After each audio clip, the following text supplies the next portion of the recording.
You're listening to FFOP Radio. Reach the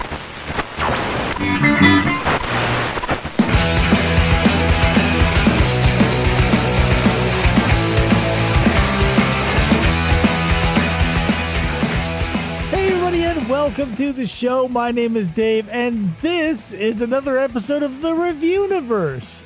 So soon, you say? Yes, because it was overdue. Let's cut right to it. Let me introduce my guest for this episode. He was literally on 2 episodes ago. That's how pressing this matter was. Yada, yada, yada. Let's just cut to it. It's RJ Snacks. RJ, welcome back. Sorry, I didn't mean to cut you off. No, you're fine. How was everybody?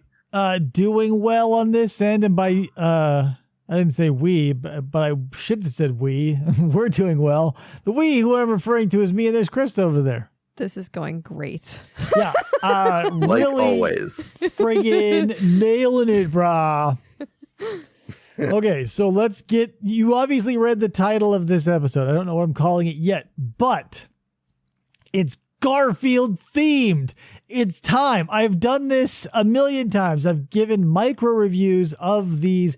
And here's the thing, RJ, front and center, I'm going to tell you, this is the first time I've experienced the Thanksgiving one.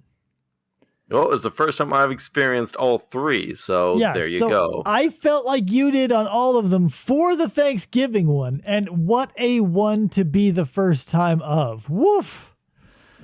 I think I've seen that one before, like a long time ago, because certain parts I was like, oh, I kind of remember watching this. Never did I see that one. Oh my God, but we'll get into it. So obviously we're talking about the trifecta, the Gar-a-Field holiday specials.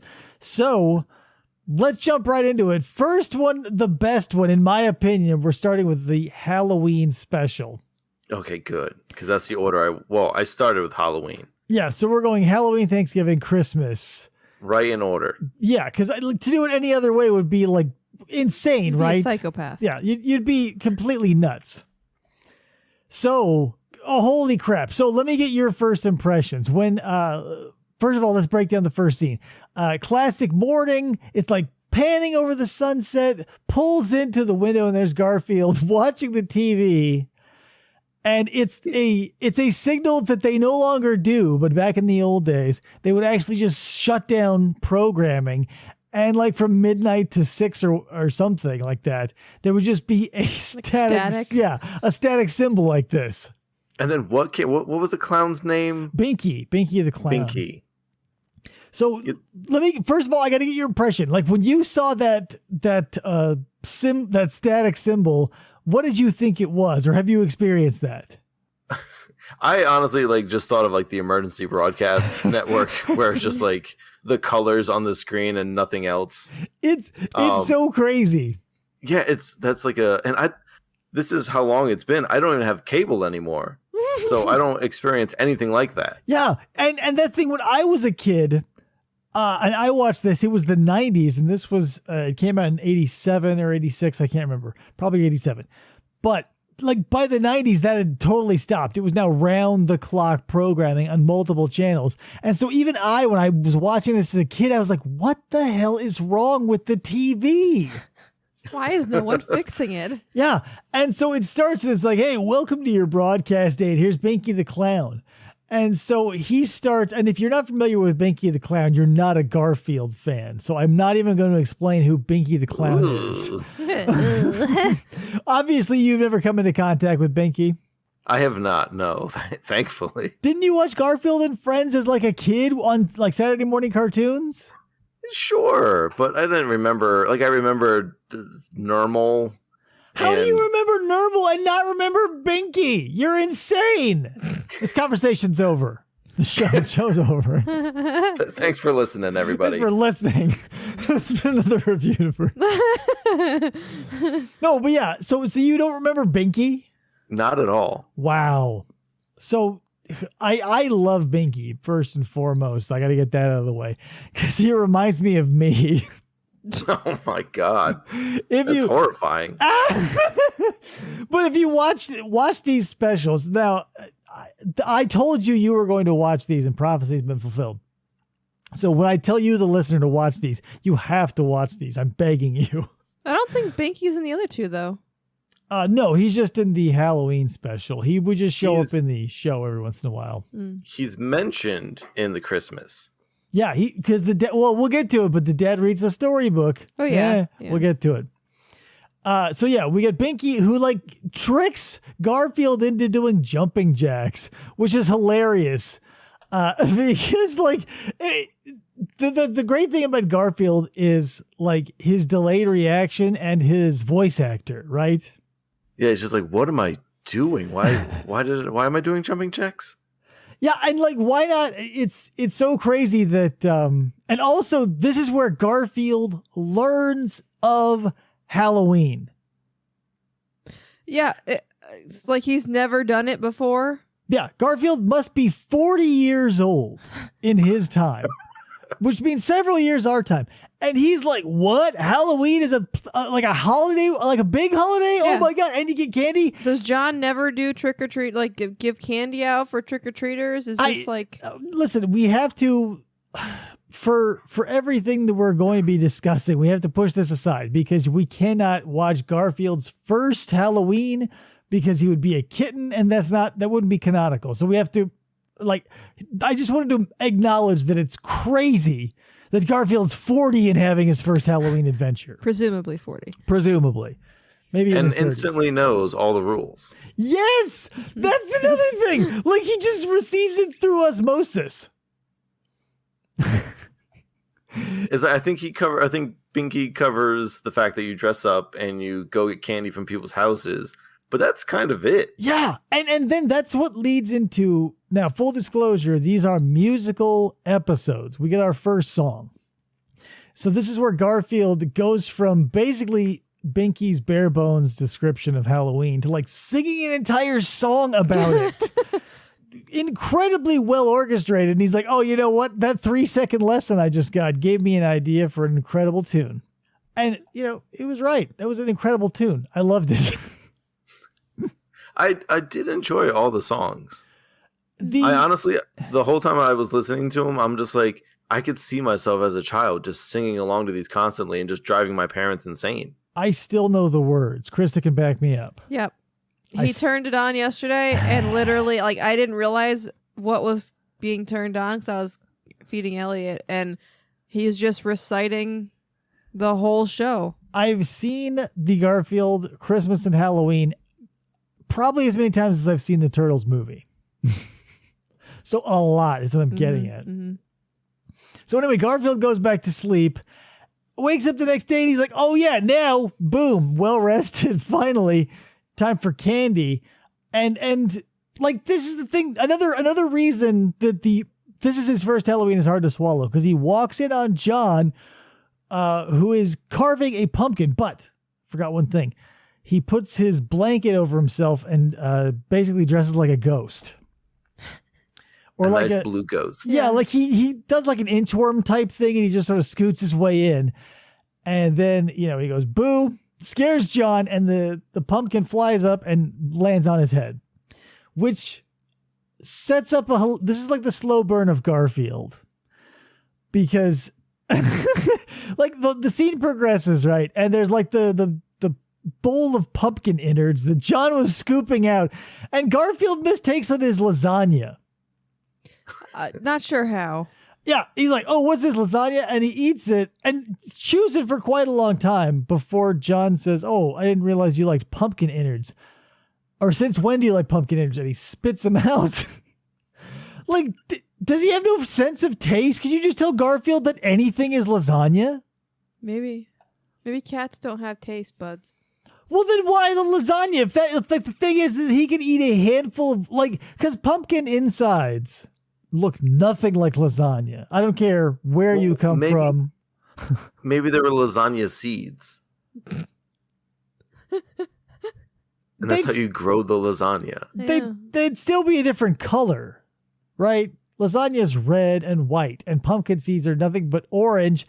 And plus all that weird pumpkin puke that comes out with it. Come on. There's no way. You would have to be bereft of all visual acuity. He just woke up. But for the second time, he had slept twice, so there's no longer a reason for that to happen. He's well rested. Exactly. So again, the confusion, whatever. So Gar-Field and John are having this conversation with this pumpkin on his head. And the slow burn of Gar-Field is like, eventually John mentions, and he goes, I bet you're wondering what I'm doing with this pumpkin on my head. And Gar-Field, I love this line. He goes, wahoo, there's a pumpkin on your head. That I've heard that line a million times, and it knocks me dead every time. So how are you feeling about this episode so far, sans like the anachronistic Gar-Field first Halloween thing? So like being like 20 years since I've probably seen Gar-Field, I'm getting into it slowly. Like the animation when it zoomed into the house at the very, very beginning before, they even showed Gar-Field, it threw me off. I'm like, oh my God, what am I getting into? But once I got into the house, I was like, okay, not too bad. Oh, because it was like that sort of matte painting look. Yeah, yep. And I'm like, oh no, is the whole thing going to be like this? What is he having me watch? Oh yeah, no, that was the thing. Like for animated specials like this, there was more money thrown at them. So for the title sequence, they throw money into a matte painting essentially, and also up the animation budget. Like all the frame rates were upped and like everything was upped to like take it to the nines. So yeah, but I get where you're coming from because I had the same experience one of the first few times I watched it because I was like, ew. But that's what money looks like when you throw it at animation. I also liked how he passed on the food because he was going to save it for the candy. Yes. And then he was like, no, you know what? I'll take a little bit. Yeah. So that's, I feel like that's Marx Brothers style comedy because John offers him like a big, just out of nowhere, pulls a tray. Well, first of all, I want to say, once he finds out he ate pumpkin innards, he threw the bowl on the ground and John was not pissed. So the resolve of a champion. But he pulls a whole breakfast from off screen. And so Gar-Field says, nope, saving it for candy. He comes back, gets the Danish. He leaves. Comes back, gets the bacon and the croissant. Leaves, comes back. And keep in mind, I can't do it justice because there's horns being played every time he goes and comes in. Yeah. And classic comedy. Does John still have the pumpkin on his head at that point? Oh, no, he had pulled it off and it lands on Odie's head. Oh, yeah. So now... And so he always has that blank, like, resting bitch face. Gar-Field? No, John. Oh, like, John. Whenever, like, Gar-Field's doing something, he's just like, They all look like that. Everybody in this universe looks like that. Yeah. If they're just existing, they look like that. Except for the grandma. I do have one question. Sure. Can he fully understand Gar-Field? Because I feel like sometimes he answers him directly and sometimes it's just like general stuff he says back to him. So here's my complete understanding of Gar-Field is completely, we are just hearing his internal monologue and John's interactions, should they line up thematically, completely coincidental.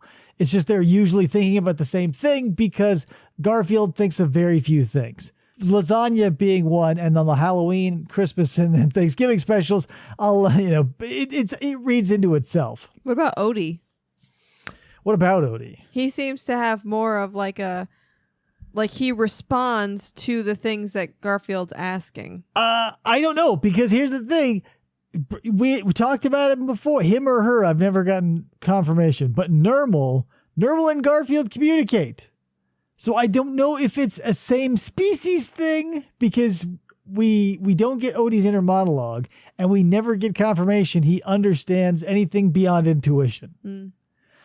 So I don't know. We might just be our slice of life Gar-Field here might just be a peek into cat psychology alone. Because we don't get to hear Odie's thoughts and we don't hear John's thoughts or the vet's thoughts or anybody else's thoughts. Well, we haven't gotten to the vet yet. Jeez. Oh my God. Well, that's in a totally different episode. Yeah, but I'm saying like for established, like there's no other character ever. Yeah. We get an internal monologue of aside from Nermal, Gar-Field, and other cat characters. But mice sometimes. So I don't know. Weird. So the metaphysics are off, but anyway, so to move the story along, Gar-Field wants to sneak up on Odie and conscript him into basically being a candy mule. Yes. Yep. So- That's a good way to put it. So he says, okay, going trick-or-treating, that's great, but if I bring Odie, he's an idiot, and I'll convince, but so he sneaks up on him with his blue sheet to go boo to Odie, and he does scare him, but Odie, remember, has got the jack-o'-lantern on his head, so Gar-Field gets a nice scare back. It's sort of a karmic justice thing. So he does say, hey, Odie, guess what? It's Halloween, and that's essentially the holiday where dogs help cats get candy. And, Odie's a good-natured idiot, so he goes along with it. Yeah, and if he does it, then he'll get one piece of candy. Yeah, a whole piece all to himself. And that's why I'm like, can he understand him? Because Gar-Field doesn't give much of facial expressions when he says that, and Odie gets all excited for if he doesn't understand him, then it'd be for no reason. Yeah, so this does really complicate our dynamics. So it's possible that Odie. Okay, so we may have insight into Odie, but he's so stupid he never has anything in there. Yeah, it's just physical emotion instead of speaking anything. Yeah, so maybe he understands but cannot speak. Who knows? I don't know. RJ, any thoughts? I think that Krista just ruined Gar-Field for all of us. I think so too. I wasn't going to say that out loud, but I'll let myself out. Since you said it, yeah, she ruined it. But yeah, so Odie's going to do what Odie's got to do. So they next stop, boom, costumes.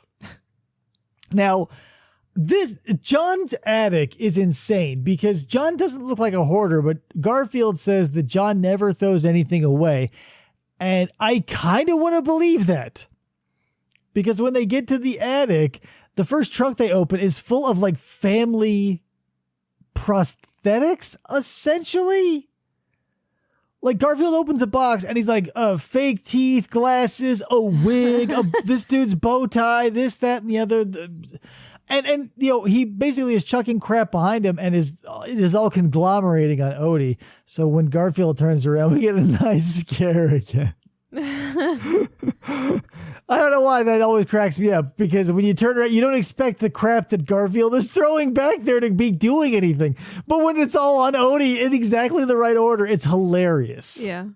I actually thought the exact opposite. I'm like, oh, this is going to be on Odie, and that's going to be his Halloween costume. Gar-Field's going to turn around and be like, perfect, you found a costume. And then he turned around and he's just like, that's stupid. Get rid of that. And so I was just like, wait, what? That is, yeah. So I can't believe that. That's crazy. Because when every time I would watch this, I would obviously remember, but I remember the first time being fresh and having that laugh. But I was always upset that he didn't keep that as his costume because it looked cool, I thought. Exactly. And then he's like, nope, we're going to go with something else. Yeah. But it all works out because we get another musical number. And this one is probably it's a toss-up between this musical number and the pirate song, which is not even really a song. It's like a pirate sentence that Gar-Field sings. Is this the one where he goes, this is a night? Or is that not the right one? I can't remember the words. This is is that the Thanksgiving one? No, that's the one that happened earlier. This is the night was the first song. Right. This is the costume one where he says, I could be an astronaut, a robot, a hobo, a clown. It's all up to me. Do that one. And so it's, we get a classic dress up montage essentially from Gar-Field. Yeah, it's cute. It made me think of the Simpsons Mr. Burns, see my vests. Yes. Moments. Okay. Yeah. That's a good touchstone. You're right. It's also hilarious to save time because it does also go towards John being a hoarder. Because there's so much crap in there. And that last costume, that alien creature that has the top hat with all the weird crap on it, that is such an insane specific costume. I can't believe that's just hanging out in John's attic. And Gar-Field's able to slip in and out of all this stuff. And it's all wild. And they settle for pirates. I was hoping for the alien. Once I saw that, I was like, that's an awesome costume. And again, he was just like, no. All the ones pirates. from the from the from the montage are so much cooler than the pirate costumes they settle on. I understand why they do it, but like the vampire bat that he does is awesome. The black cat costume that he has is awesome, but whatever. We settle on pirates. So another hilarious side gag that I want to mention is Odie shows up with 4 peg legs. And so Gar-Field has to bat them off with his sword. I just like how simplistic it was. He just like looked at him. He's just like, that's too many peg legs. And he just like chops them all off. I thought he was going to leave him at least one, but no, he chops them all. Well, why does John have so many peg legs for one person? Because John's a hoarder. He must have got a deal somewhere. And they're all animal sized. Right. Yeah, they were all that's another interesting observation, RJ. They're all the perfect size only for animals. Like, if you're Odie or Gar-Field, they're perfect. Like, you could not use this if you were John. Right. Like, maybe if he was missing just his foot. Well, and also, not for nothing, where are their legs going? They are literal peg legs that you see Gar-Field and Odie wearing. And there's no way their leg and foot would fit inside of them. What's up with that? Another metaphysical plot hole. Mm-hmm. Odie, a little bit more realistic. Gar-Field has huge feet. Yeah, so something's up. Magic. It might be. He has magical animal peg legs. Halloween magic. Yeah, or maybe it's one of those cartoon like black holes that you can just stick your arm in and out of. That's a workaround I did not think about. But since this is a cartoon, they have the technology. Yep. And then also, not to sidestep this, because Gar-Field's like, okay, I've got a simple 3-step plan to success. He's like, get Odie to do my bidding, get costumes, then scrounge up a sack. And so you think, okay, getting Odie involved, that was a thing. Getting the costume, that was a thing. And then John's just like, oh, here, numbnuts, here's a couple of sacks. And I'm like, well, what the fuck? Like, why make it a 3-point plan if John's just going to be like, oh, hey, dudes, got you covered. Like, what? Have a 2-point plan. I just happen to have these 2 sacks that are cat-sized. And what in your mind could those bags have been for? When you see those bags, they're classic cartoon bags. What was John using those for? Where did he get them from? What the hell? Right? He got them from the bank. Those were clearly like, they're like money bags? He took out some cash. Yeah. I don't know. John's poor, number one. But true. Here's the thing. If you go to a bank, they're going to give you a long rectangular envelope style bag with a zipper. Like, these bags are, if you're going to be getting these from a bank, the year is 1868. They remind me of like wild. The bag that like Scarecrow from Batman has around his head. Like the potato sack? Yeah, since he's a hoarder, maybe he went to some antique store and got some from a beheading. These could be like old coffee bags. Like, the resolution isn't great. It is the 80s. Yeah. Could be coffee, could be burlap. Don't know. Don't care. We should find out. So they go trick-or-treating as pirates, and we get another mild song, mild musical number, because Odie is afraid, and Gar-Field is like, hey, it's just kids. So he starts pulling people's masks off and shit, and it's like, okay. So he pulls the first kid's mask off, and he reveals it's a kid, and Odie's like, whoo!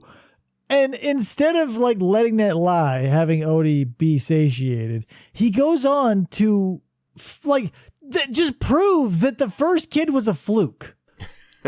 The second one, wasn't it a ghost? Yeah.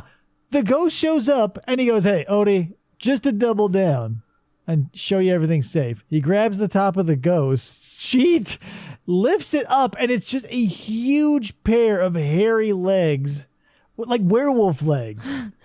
Oh, I was thinking Sasquatch. Or yes, but I say werewolf because the toenails were long and sharp. So whatever. But also a physical impossibility. As Gar-Field is pulling that thing up, he gets it above to where the head of this ghost was, and we're not even at the knee of these legs. What? It's just legs. Or it's the black hole technology. Yeah, it's the magic. Again. So God knows what's under there. So yeah, that's the thing. The first one was a kid. The second one was an 8 or 10 foot tall wolf man. And so, okay, so they scream and yell their heads off and run around this ghost and then run off. I do like how they didn't run away from the horrifying thing. Yeah, they just ran around it. Yeah, they run in a circle, and the screams they do, I think, are hilarious too. Scaredy cats. And they run off. They get their cool, and they go, "Hey, whew, well, who knows? Maybe that was a fluke." So the next one they walk up to, who does this character remind you of? Ooh, was it the red face? Oh, no, the red face was the first one, and that was the only one that was a kid. This one is the character in the blue cloak who looks exactly like Gargamel. You know what I'm talking about? No. From the Smurfs? Oh, yes, Gargamel. Yeah, so it's Gargamel. So for those of you not in the know, dude, angry looking dude, thick eyebrow, long nose, and sharp teeth. So Gar-a-Field grabs this dude's mask, pulls it off his face, and it's just a replica of the mask. So wait, I thought that was the last one. No, that was the second one, maybe. Oh, okay. No, yeah, because the last one is my favorite one.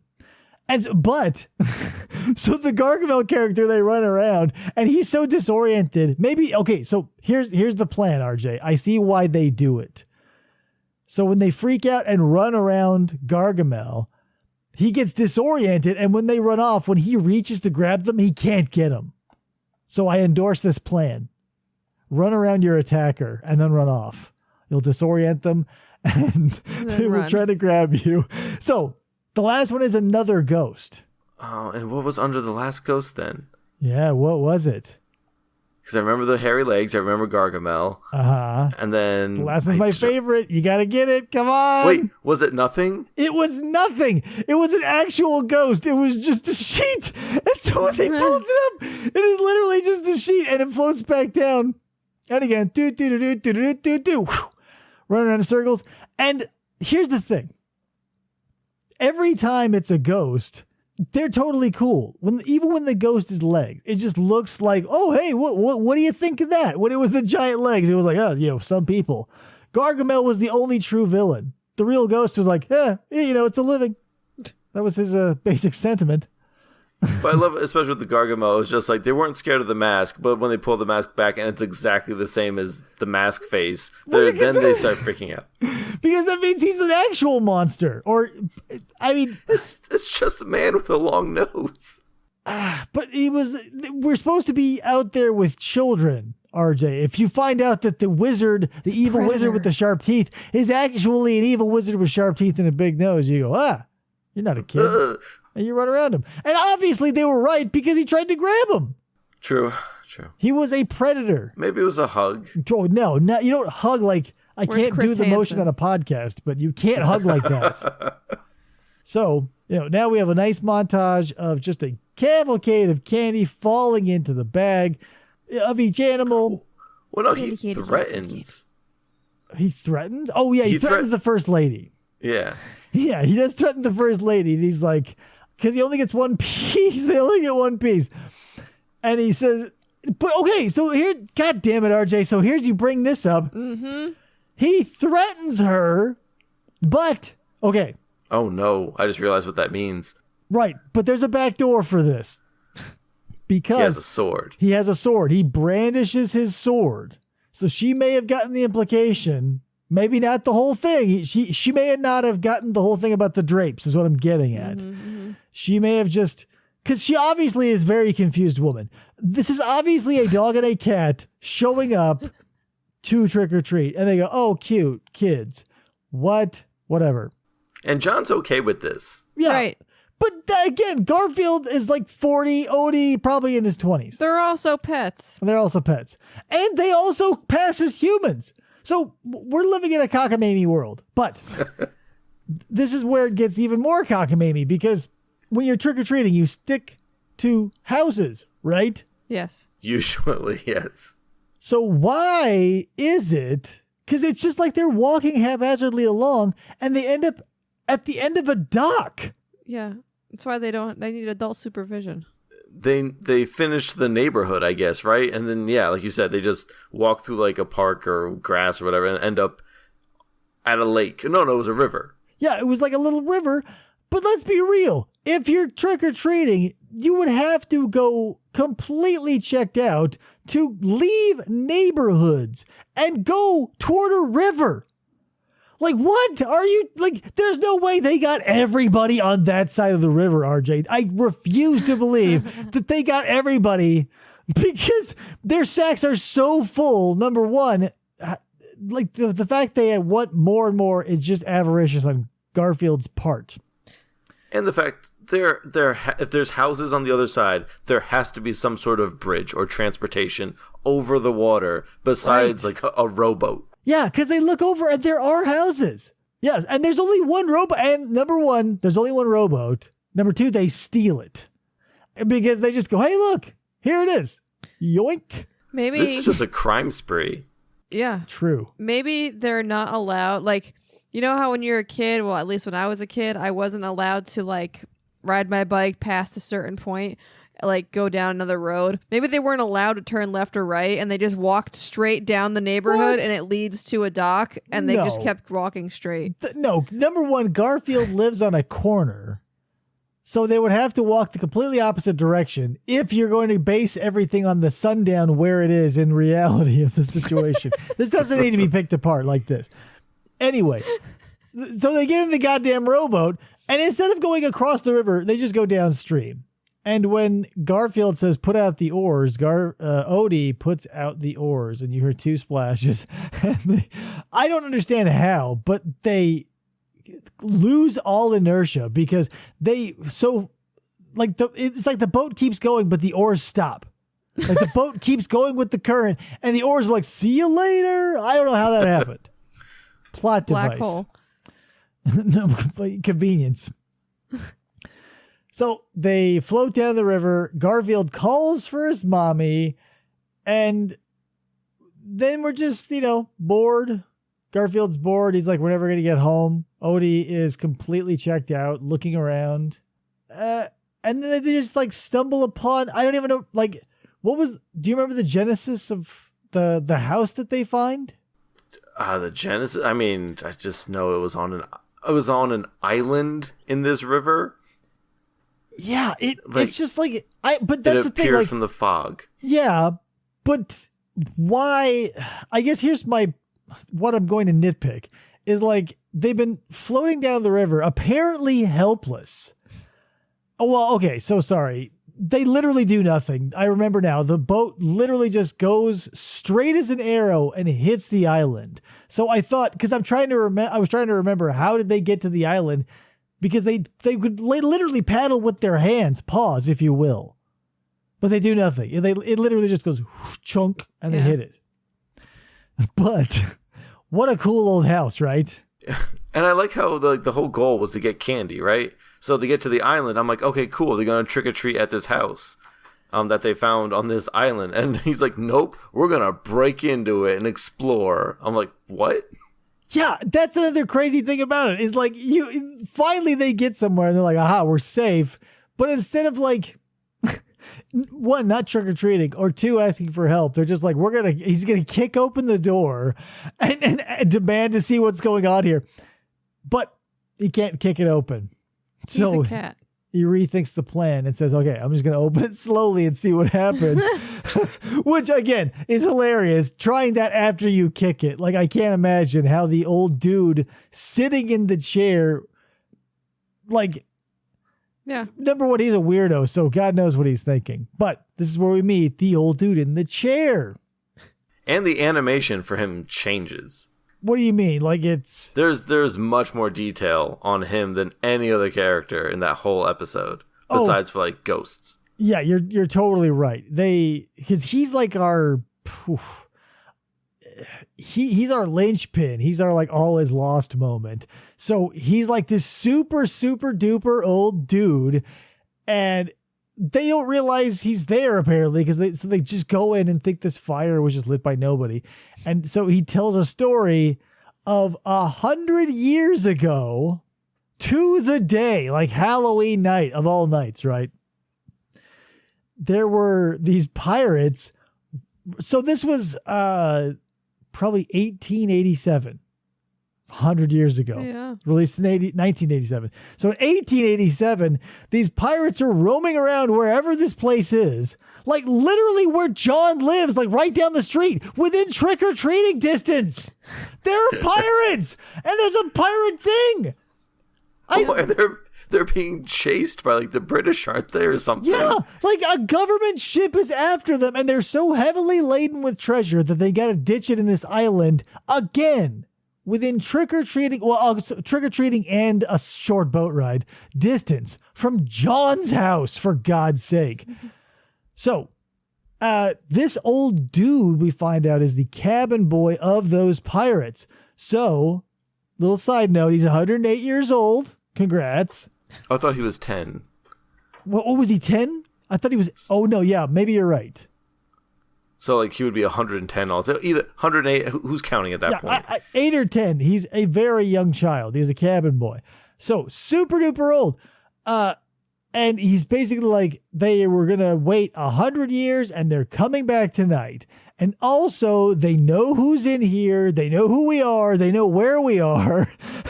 So, look out, essentially.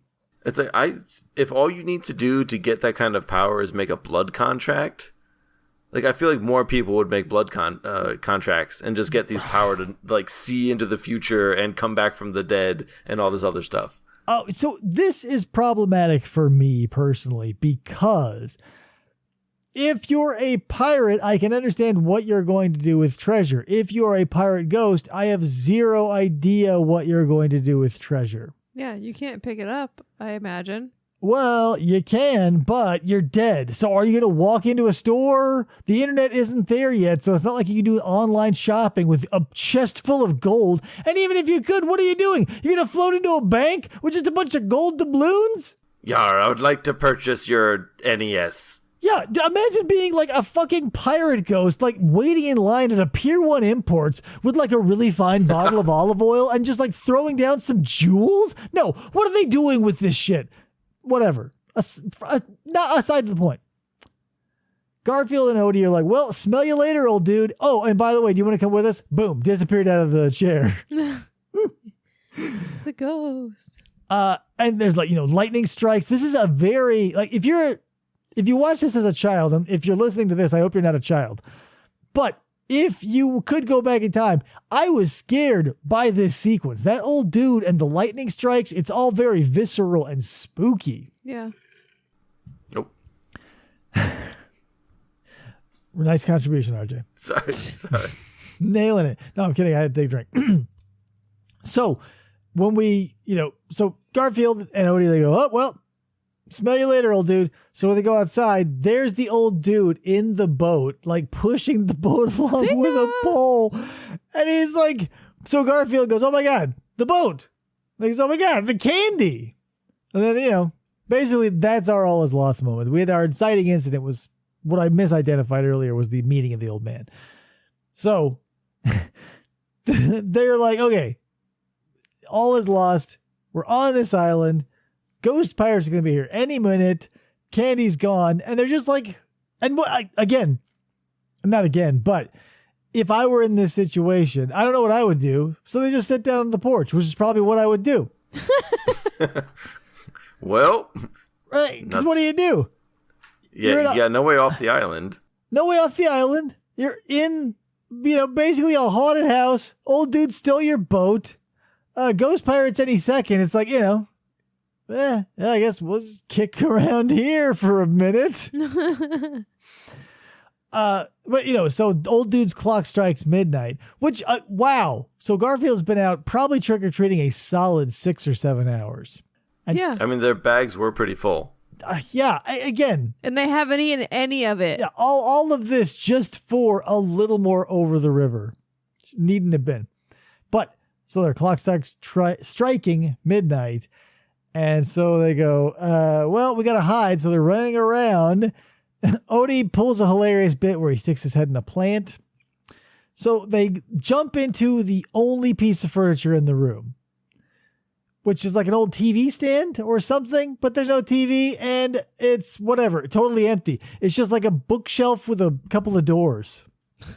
It's like a corner table or something. Yeah, I don't even know how to describe it. It's just a weird piece of furniture that happens to fit a dog and a cat and have a door for each of them.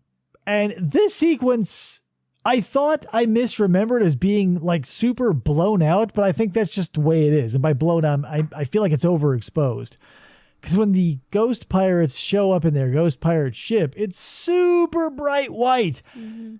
And the ghost pirates are this amorphous blob of like insanely white color. And sometimes you see like a head or an arm or whatever, but it always felt like, did that read to you as weird? Yeah, like it's kind of the same thing with the old man. It's like the animation style totally changed for the ghosts and the old man. It reminded me of Scooby-Doo. I could see that. Kind but of. yeah, every once in a while, like you said, you'll just see like a face pop out or something like that. But other than that, it was this mist. You know, here's the thing. With these ghost pirates, we most of the time see them by themselves, and when they're not by themselves, they're like superimposed onto something. So I'm wondering, since we only see the old man like in detail, literally in his own shot, I wonder if these effects were farmed out to different studios and whoever did the ghost one just like way overdid the bloom on him or whatever. Oh, maybe. Because I feel like there's detail lost in all of the brightness of these ghosts who I feel shouldn't be so bright. But also, nitpicks. So the clock strikes midnight. So technically it's November 1st that these people show up, not Halloween. Well, this should have been midnight into Halloween to make it Halloween. Yeah, but you wouldn't go trick-or-treating the night before Halloween and you wouldn't come across this old dude. There goes Krista ruining Halloween. Yeah, Gar-Field great. Ruining Gar-Field and Halloween all in one fell swoop. Good. So, whatever. So the ghost pirates show up and they rip apart the floor, and it's like classic. Like when you envision in your head, just imagine a pirate chest. It's what you think it is. Pops Was it up. glowing gold? Yes, like it's almost like when they open the Ark of the Covenant, I feel, is when they're pulling the shit out of the floor. It's just like brilliant, bright light, and they open it and they're all marveling like they're dead. Keep in mind, what are they going to do with this again? But they open it and it's all this glorious treasure. And so we cut to the inside of the armoire or whatever it is where Gar-Field and Odie is. And so Odie is like fighting a sneeze. And like, what beautiful comedy. So he sneezes, blows both of the doors open, and like the ghosts do a classic like over the shoulder turn and look. And so Gar-Field and Odie are standing there smiling, and they go, squeak, squeak, as they pull the door shut. And Gar-Field says, maybe they didn't see us. Oh my God. That is maybe the best joke of the whole special. Yeah. Cue ghost face through the door. Yeah, cute ghost face. So it's this is where, like, me as a kid, I start having a panic attack, because even though I've seen it a million times, I was always very afraid for Gar-Field when those ghosts actually see him and Odie. This is it. There'll be no more Gar-Field cartoons. Yeah, I'm like, so it puts me on edge.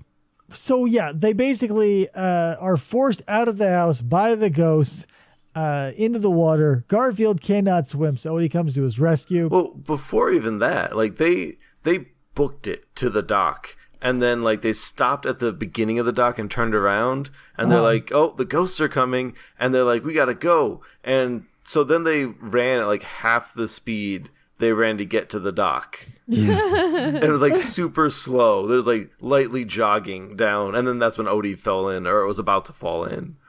Well, yeah, and so did they fall in? I thought they like jumped in to try and get like proactively out of the way. Odie like broke a board, and I think Gar-Field brought him back up, and then they just decided to jump in anyways.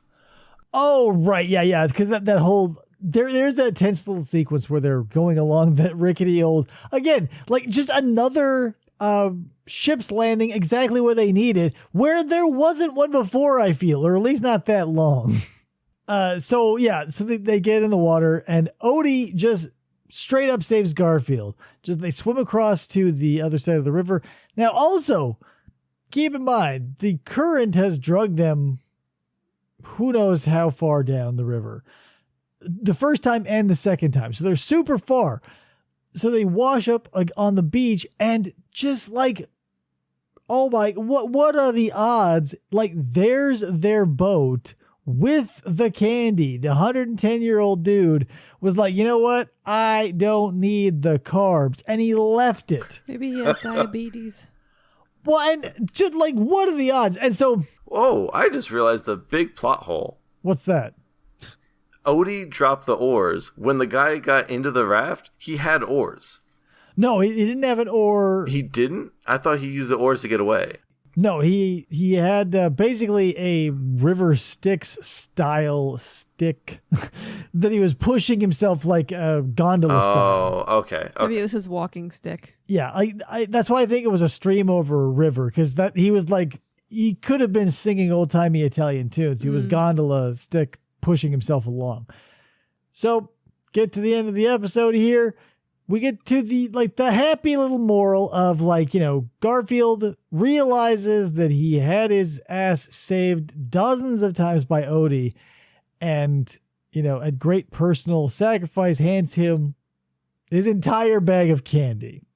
Odie's entire bag. He kept Odie's his own. Yeah, he didn't give him both, obviously. He's not an idiot.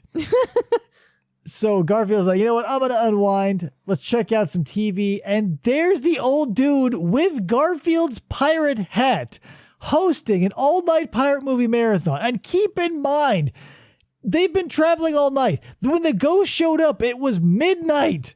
So by the time they had to walk back, and again, they were swept downriver, God knows how long. So they had to cover all that distance again by foot, carrying candy. It's probably like 3 or 4 in the morning. And Gar-a-Field's like, yeah, click. And whatever. It's insane. He's running on adrenaline. Can't sleep. Gotta have candy. But then how did that old guy get to the studio to host? I mean... And with the pirate hat. He's 110 years old, and he's a ghost, so... Oh, maybe he got a lift from the ghost pirates. You're right. Oh, there you go. On the ghost ship. Yeah, he just did like a little thumb job. He's like, oh, maybe that's where they picked him up. Like, they just saw him on the side of the thing. Like, oh, it's the cabin boy. He pulls up his pant leg. Yeah, well, no, he's the cabin boy, so they'd presumably remember him. Yeah, he's been protecting the treasure for 100 years for them. Oh, yeah, maybe. Because they would be like, oh, yeah, it's what's his name. But then why steal the boat if he's totally cool with them? Just to be a dick? Maybe he didn't know what they were going to do. Or he was just like, finally, I can get off this goddamn island. Oh, yeah. He just has like some dude in a... live out my dream of being a TV host. 110-year-old TV host. He's like, finally, let me host a pirate... And the turnaround is incredible. He was on the air that night, technically the next morning. He already had, like, you know, the plan and everything. It was already pushed through the company, so he just needed to... everything else to go right.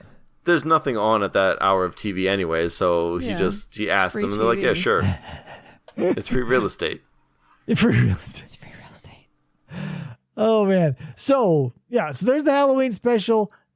I do not have a lot to say about the Thanksgiving special because not a lot happens. And it's like hands down the worst quality-wise, right? I had definitely some issues with that episode. Yeah, we can go over the highlights, but it doesn't need the loving care of a Halloween. Yeah. Like, okay, so basically it starts out, Gar-a-Field wants breakfast. Thanksgiving does not even come up until like 2 or 3 minutes into the episode. Why? I don't know. Why waste this time up front in your Thanksgiving special going on about nothing that has to do with Thanksgiving? But it had to do with him going to the vet. Right, but the only reason they went out was to get Thanksgiving groceries and then go to the vet. That's true. He had to show John the calendar thing that says Thanksgiving. But John knew it wasn't Thanksgiving. That's the thing. He's like, oh yeah, tomorrow's Thanksgiving, which means today's the vet. But whatever. So they go and there's like, oh my God. So yes, I already mentioned these are all musical episodes. Also the weakest musically. We get a little grocery store music to and from. Sucks. And we don't God. see the antics of a cat being in a grocery store. Yeah, they just go and get a bunch of food and leave. And that car is filled to the gills with groceries. Well, it's just an opportunity for that crappy song. Still, that's a lot of food for presumably one dude. It's Gar-Field. That's also true. Yeah. But wasn't the whole like montage just like him walking across the screen with an empty cart, going off screen, coming back on with a mountain of groceries, and that was it? That was the whole shopping experience. Yeah, it's a very that's the thing, weakest leg of the episodes. But here's another like aspect of it that is insane. So where, as in the last episode, this was Gar-Field's first Halloween, this is John's first Thanksgiving that he prepared himself. He's an idiot. Okay, so whatever. So they go shopping, and on the way home from grocery shopping, which is insane. Yeah, they go to the vet. Just keep the milk and the turkey and everything in the It's car. fine. There's It's probably winter. ice cream and all kinds of perishables, but you know what? Quick stop, run in and out of the vet. Won't take 10 minutes. And so here's where you recognize that John and the vet have the same face. It's just she has lipstick and long hair. John is totally creepy toward her. He wants to date her so bad. And she's like, you're gross. So She shuts him down like what, 3 or 4 times before At he's least. like, yes. I'm going to hold my breath until you date me. Yeah, he's woof. It is like the most childish thing. You watch him, and this is but a classic cartoon stuff. He holds his breath and slowly changes his colors and becomes more and more zany in his antics. You know what I mean? But 2 things happen. The vet's like, hey, good news. Your cat's as healthy as a horse. However, he's fat as shit. So in my mind, that's contradictory. Right. So she says, diet for Gar-Field. He passes out. At the same time, since John has been holding his breath for so long, he passes out. And I don't get this. If you have logic for me, I will listen to it, RJ. But John literally passes out from holding his breath for so long. And the vet says, all right, I'll go out with you. I can't stand to watch dumb animals suffer. Actually, you saying that now makes me think that she just wants to go to the house and like kill him. And just like put him out of his misery. I never thought that. Maybe, yeah, she could be a murderess looking to euthanize John. Yeah. And it was only for the saving grace of his boring ass story that she fell asleep and didn't get to. Oh my God. It was going to be so- some like We'll get to American it. Psycho scene. Yeah, classic. Like, I would love to see an alternate version where like the vet has an axe and is like murdering John, like dancing to Huey Lewis. And then the grandma Yes. just comes out. She's like, it's ready. Okay, so yeah, let's touch the highlights. Gar-Field, you got to go on a diet. Thanksgiving, blah, blah, blah. The conflict, there it is. So Gar-Field's next meal is a leaf of lettuce. And Gar-Field says, you can't be serious. And John says, you're right. Meaning he probably hurt him. He cuts the piece of lettuce in half. So, and but we missed something crucial. When she says, I'll go out with you, John says, hey, good. Come over for Thanksgiving tomorrow. Yeah. Completely overlooking the fact that Thanksgiving is typically spent with family. She's a loner. Yeah. Maybe she doesn't have a family. Wait, why wasn't John with his family? Exactly. Right. We're On the witnessing farm. something completely bizarre. John is not going home for Thanksgiving. Maybe the first time ever. Probably the first time ever. Yeah. Considering what he does. And the vet murdered her entire family, so she's open. There you go. Possibly. Well, Allegedly. he just Allegedly wanted a sued. date that bad that he was willing to miss Thanksgiving with his family to be alone with this vet. Maybe no, they he- don't celebrate Thanksgiving. No, they'd already bought the food Oh, yeah, that's right. for Thanksgiving. That denies that. And number 2, there is a strong lineage because grandma has Thanksgiving knowledge that saves the day later. Mm-hmm. So, no, everything, again, Thanksgiving episode sucks. It is the least good, but still fine to watch. And yeah. So, here's the thing. He wakes up Thanksgiving morning, turkey's still in the freezer, starts reading the recipe book. It says take out a freezer 24 hours beforehand. So you're like, uh-oh, zany hijinks ahoy.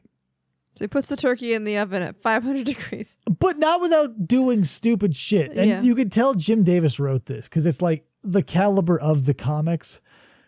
Because he's like reading a recipe and he's like, okay, now rub with butter, rub skin with butter, cover with foil and put it in the oven. So of course he rubs the butter on his own skin. And then puts one sheet of foil just like laying on top of it, not like wrapped around it. Yeah, classic comedy. And Gar-Field is, doing all this hilarious dry wit to camera, like, oh, can you believe this? And so then John throws a whole bunch of vegetables into a pot, and he's like, oh, this is so easy. Oh, my God, I can't believe this. So, lady shows up, and this is when, shit hits the fan, and it's insane. So, John realizes that Thanksgiving dinner is beyond salvageable. So... okay, I will pay homage to this because it was kind of funny. Gar-Field is trying to get John to call Grandma. So he does that by bringing John things that Grandma gave him. And so he goes, why do I want Grandma's this? Why do I want Grandma's that? Why do I want this sweater Grandma made for me? This is Grandma's favorite song. Yeah, until finally Gar-Field just brings a picture of Grandma, which then begs the question, why not do that first? You brought the phone. If the picture was literally as easy to get as the bric-a-brac you were gathering from all over the goddamn house, bring the picture first. And then, so you just said earlier, John understood him about the lettuce, and now all of a sudden Gar-Field cannot talk to him. Yeah, we're in no man's land in this episode. It is insane. So, Gar-Field, not Gar-Field, John, he's like, oh God. So yeah, he calls Grandma. Grandma's like, I'll be right there. And literally as the phone hangs up, she is at the back door. This is my favorite part. On a motorcycle. Yeah, you hear the motorcycle, you screech to a halt. I love Grandma. Both times she shows up in both her episodes, I love her.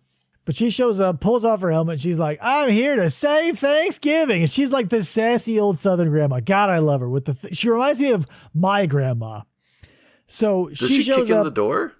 Yes. Yeah. She kicks in the door and she looks like it's crazy. I thought it was the front door at first. And I'm just like, oh, he just ruined the surprise that he's not the one cooking dinner. And no, it was some back door. It's the kitchen door. But and how does this chick not hear the fact that there's somebody else talking in the kitchen? It's not like it's that far away from where she's petting Odie.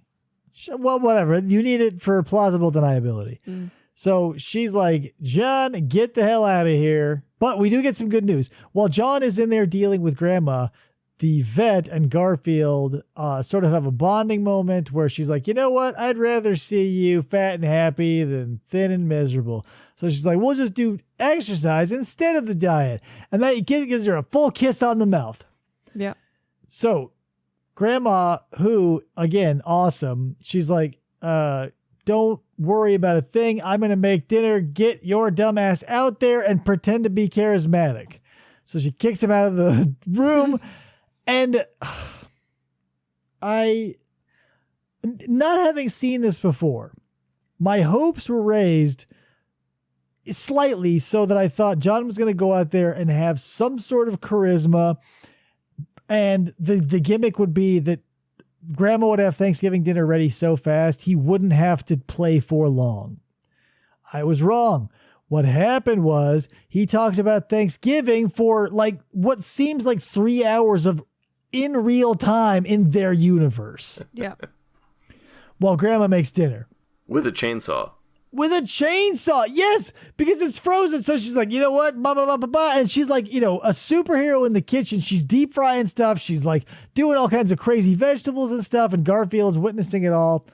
So she runs in and does the classic cartoon run through a room in a whirlwind and set up a table in 3 seconds gag. And she's like, hey, Gar-Field, tell my grandson he's welcome for all that sweet lady action he is going to get out of this meal. I'm sneaking out the back. So she what an awesome grandma. She shows up, does all the work and doesn't even do the classic sitcom thing, like peeking her head in to give John a wink. Right. She doesn't even want to risk it. She's so ethical and dedicated to her craft. She's like, Gar-Field, you tell John that I hope he gets laid. Yeah. She wants great grandkids. It almost feels like she would reach into her leather jacket and like a roll of condoms would like unravel. She'd like, give these to John Gar-Field. He'll know what to do. And obviously not. John's a loser, but Grandma loves John. And Grandma's an awesome character. And not only that, so the meal is so good, it makes the vet forget about how terrible the date was. Yeah, she fell asleep. The 3 hours of talking. Yeah. Yeah. And not only that, so two things both do and don't happen. One, they all bow their heads in prayer, which I think might be repressive to the veterinarian, but since you went along with it, I'll say it's okay. But two, when we see them at the table, they just eat. Nobody talks. Yeah. Like they're not enjoying each other's company. It's nothing. Was there just music playing or something at that point? Yeah, like there's the montage of their passing food and stuff, and like it's all like schmaltzy, but they're not talking. I did get really confused at one point because they set up all their plates and pass this whatever, and then all of a sudden Odie just reaches over and like grabs her hand, and I'm like, is he making a move on the vet? Oh, and then they all hold hands. Yeah, and then the vet grabbed John's hand, and John grabbed. I'm like, oh, okay, they're praying. I thought this was going in a weird direction for a second. Like the praying already happened. What was happening was like, if you were listening to the music, it was very obvious that they were trying to get this feeling of togetherness and like, what are you thankful for? It's family and yada yada yada. So I think that maybe the music was only diegetic to Odie, and he's like, you know what? It is about family. And so he reached over and grabbed the vet's paw, and it just sort of spread like that. Oh, maybe. Because they'd already prayed at the beginning of the meal. They are done eating, essentially. And now they're just like, you know what? Which is also weird. Now that you bring that up, it's weird. Like, they pray silently, they eat silently, then Odie, like, puts his paw on the nurse's hand, it spreads, and they do that silently. And she's like, great date. What? Yeah, she said next year I'll come before dinner, but after the history lesson. Yeah. See, it was a great day because she was so sick of the talking that she actually extremely enjoyed the silence. Yeah. She's like, you're great if you just don't talk. Yep. Oh, maybe you're right. Maybe because she is kind of salty. She's got some sass to her. So maybe she just doesn't mind John as long as he just shuts the fuck up. Maybe. And was that the end of the episode? She just leaves? Basically. Yeah. Yeah. Because she's like, yeah, I'll be. And that's the thing, too. They kind of leave it on a joke. She's like, hey, I'll be back next year. Like, that's their next date. Like, pencil me in for next Thanksgiving. That's how good Grandma's food is. Yeah, we'll awkwardly see each other at the vet. Yeah, but that's the thing. He'll be harassing her 4 or 5 times a month. Does he harass her in like the show? Not in the cartoon because they don't do that much, but like in the specials and in the comic, she was always a figure of harassment. But yeah, I think that that is essentially it. She leaves, there is one stinger that doesn't go anywhere. So why did it happen? Gar-Field and Odie are on the couch, super fat from all the food. John, still wearing his like Thanksgiving suit and tie and everything, is like, you know what? Let's go for a walk to work off some of this food. Yeah. And he's gonna like walk around in a suit and tie. He's like, yeah, time to exercise. Leaving on the 3 layers. Whatever. You gotta sweat. Lose but weight. I get you have to sweat, but in your formal suit, you get a sweatsuit, goddammit. I don't care if it is Thanksgiving or not. Anyway, Odie's too fat. He can't get up. And so Gar-Field turns into a drill sergeant and makes Odie do jumping jacks or push-ups or something. Because the whole time, Odie was using the whistle on him when he tried to eat all the food. So he was getting back at him, blowing the whistle at him. Now that you say that, I I can kind of see that. However, the whistle given to Odie by John had some authority. Gar-Field gets the whistle and just puts on a hat and starts making Odie do things. Yeah, that's what he always does. But it was anachronistic what the setup was, what you were giving me. So whatever. The Thanksgiving one was awful. Oh my God. All of it was terrible. It's like John's pathetic. The vet is the only reasonable character who somehow gets roped into John's shenanigans. Like, it's just... I mean, the holiday in general is lackluster as compared to Halloween and Christmas. Yeah. So thank God for Grandma saving... Yeah. That's the only reason to watch that episode, if you want to, is Grandma. I will stick to Thanksgiving. I will stick to Halloween and Christmas from now on. Speaking of Christmas. Speaking of... So the opening of the Christmas special really, really reminds me of the opening of the Pee-wee's Playhouse Christmas special. Only because when we see the establishing shot of the house, John goes apeshit for Christmas because there's like moving things and trains and reindeer, and it's all like a cascade of lights. yes. So that's the only likening I will do to Pee-wee, because it goes off the rails from here. So when it starts and John wakes when he wakes Gar-Field up and he's got like a leaning tower of lasagnas and he's like, let me feed you all the way to the Christmas tree. Like, how did you find the beginning of this episode, RJ? I was so I knew Gar-Field just ate all the time, and I'm like, okay, maybe John's going a little bit overboard for Christmas, but I'm like, that overboard? Like, he has like 9 lasagna trays, and it's literally just like putting them end to end all the way to the Christmas tree, and then he's like, here's your present, and then it's a giant like Santa chair, like a chair that is Santa Claus, and you sit in it, and it has that infinite bag of cartoon that he just keeps reaching into, and gifts keep coming out, and I'm so confused on what is happening. I am so happy that, everything was cleared up in the next like 30 seconds, but I'm like, what am I watching? This is like an acid trip. Is it okay? So for the listener, what RJ has just described is a dream sequence.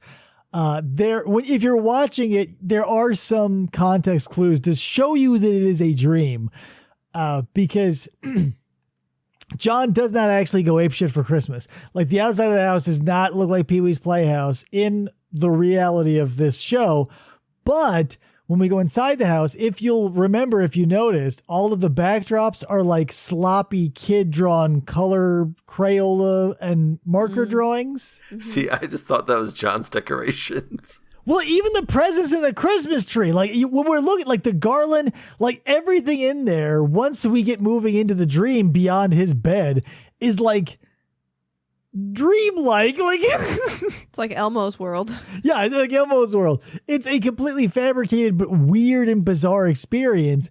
But yeah, here's another touchstone for me. The magic Santa chair that grants infinite gifts that you talked about, it is exactly in function, if not form, the same as the bag from Ernest Saves Christmas, the Santa bag that he gets, because in that, I'll spare you the details, but when you reach into the bag of Santa and pull out a glowing orb, it reads your mind and pops into the thing that you want, like the toy that you want. Oh. So that's this, but using science. So for the listener, it's a giant king chair, like a throne. There's a big sack next to it, and you pull up Santa's arm on the armrest. The Santa's hat comes down, pops onto your head, reads your thoughts in a great and really cathartic sounding old-timey computer noise sort of deal. Mm-hmm. It's a lot of flashing lights, and it's like beep, boop, boop, boop, boop, boop, boop. Like it's what we all thought computers sounded like in the 80s. And then it pops up out of the bag, the present does, and it's whatever you wanted. And so John, being a wild character that he is, he wishes for a green hat to complete the elf outfit he is wearing. Mm-hmm. Not for nothing, but John, what's up with that? So the vet just comes out of the bag. He's like, oh.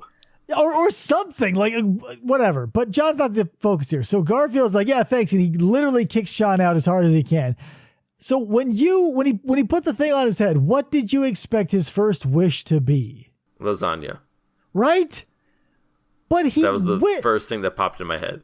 And it would have been a layup, right? Even though he just ate 10 trays, he could always eat more.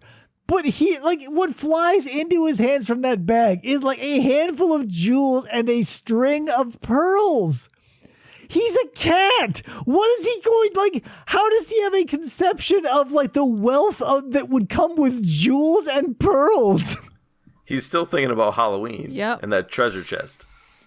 Maybe he's still reeling from that traumatic experience. But as a cat, I would, even if you're going to be true to Gar-Field, after lasagna, maybe a nice bed, the things that Gar-Field likes, being lazy, that kind of crap. But then, we get a nice little montage. These songs rule. The Christmas songs are good. So we get pop, pop, pop, pop, pop. Stuff is blowing out of Santa's bag like popcorn because Gar-Field's thoughts, he's so greedy. And here's an interesting thing. It can create food too, because if you'll notice, there's a ham, and a birthday cake, and there's all kinds of replicator. Yeah, it's there's all kinds of edible crap in there. But as he's doing the whole Scrooge money bags, throwing all the crap in the air, that's when we dream sequence the whole doodly-doo Wayne's World type shit. And it's John. He's like, "Hey, Gar-Field," being a creeper. And this is where the rug sort of comes out from under us. So we find out that it is not Christmas yet. It is Christmas Eve morning. And they don't even celebrate Christmas at home. They're going to pack up all their crap and they're going to the farm to celebrate with the family, which is what they should have done for Thanksgiving, but whatever. With Ma and Pa and Grandma and Doc Boy. And Good Boy and Old Boy, Old Boy and Attaboy. I watched this for that. I've done it a million times. I don't need to do it 400 more. But the aesthetic that we get from the drive, I like, because it's a nice what I'm getting at is this nice back and forth between John, who's a Christmas nut in his heart, who's this will happen and it's so great, and we cut to Gar-Field and he's cutting it down and making it sound crappy. So John will say something along the lines of Dad will cut down the tree, and we cut to Gar-Field and he's gardening. And he's got some pithy one-liner for everything that happens. And one of my favorites is when he sings about putting the lights on the tree, he calls that electrical contracting. Yeah, it's just everything they say, or John says, he just turns into a job and work.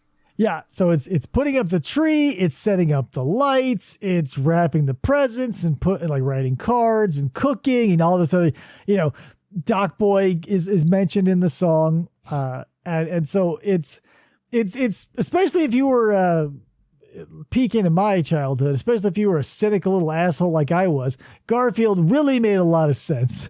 He was really speaking some truths back then, because I was really into the presents part of things, but the rest of it could eat shit as far as yours truly was concerned. But John was all the rest of the people in my family who was oh, the tree and the lights and all the other crap that's not the presents. I'm with Gar-Field. I would just want to be in bed. Relaxing. Yes and no. When I would to this day, as an adult, I would rather stay in bed. But with the possibility of presents to open that I hadn't already slowly been able to open over the previous days and or weeks, thanks to Krista, there's no reason to wake up early anymore. But as a kid, anyway, I digress.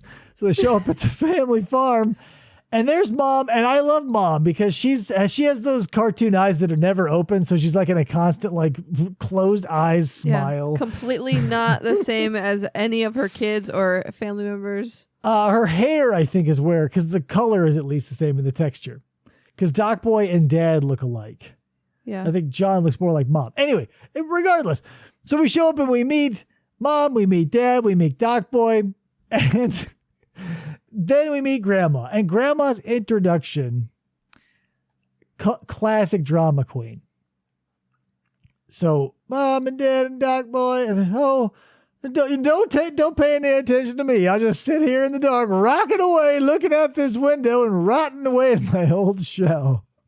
How could I forget my favorite lady, or whatever he says? My favorite girl, yeah.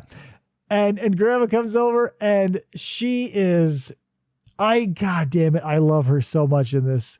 So, little firecracker. Yes. She comes over and she hugs John, and she's like, I'm steady as a rock. And she's like, try and punch me. And she's like, you're getting soft. And like classic hard edge grandma shit. And something hit me tonight on this most recent rewatch that I had never ever realized was a joke before. And I'll give it to you. And maybe you never realized it either. So to deflect from John having to punch his grandmother in the stomach, he goes, "Oh, Grandma, you remember Gar-Field," and shoves him in her face. And she goes, "Oh, Lord Almighty." She's like, "Back in my day, we only had wood-burning cats. These newfangled varieties." So here's the thing. The way she says that, I never realized it was a joke. But she's talking about, because when I, as a kid, when she said wood-burning cats, I thought cats that you had so many of, you burned like wood. Not the case. So I was thinking a very similar thing. What the actual joke is she's saying she remembers being so old like a wood-burning stove. That's the Touchstone reference. Oh. So a wood-burning cat is a non-electric cat like Gar-Field or whatever a modern cat is. Hey, we had wood-burning cats. That is hilarious to me. And I've watched this thing for over 30 years. I just got that joke. Just got the joke. So again, tidbits for everybody. I didn't understand the joke. I knew it was a joke. I'm just like, I don't get it. Right. And I just thought she was saying there were always so many cats that they would throw them on the fire.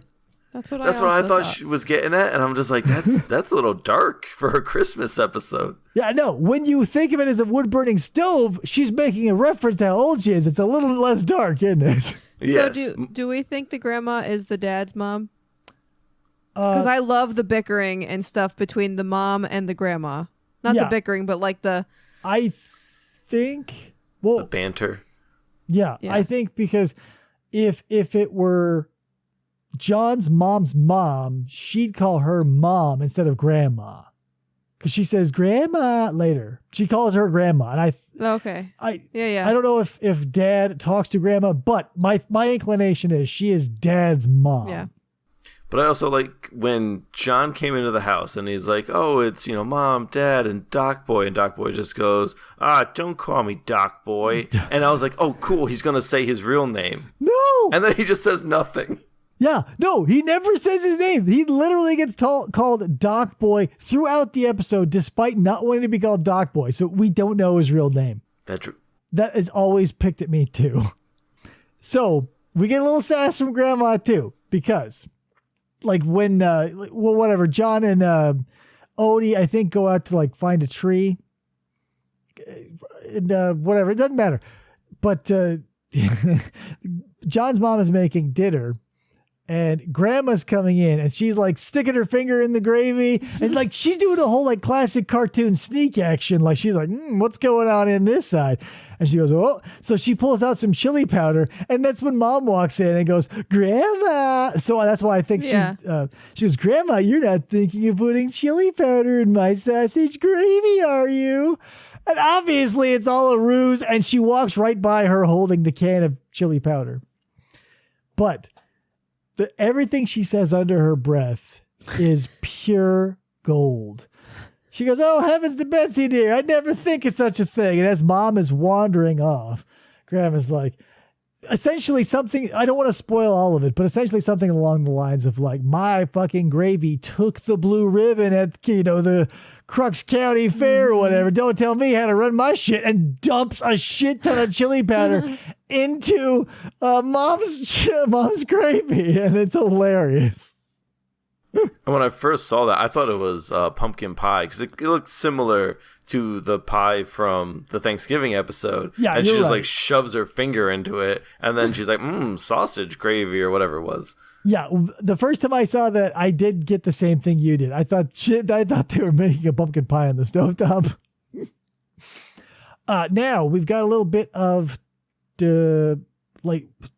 hints of Odie putting a contraption together that culminates later. We'll come to find that.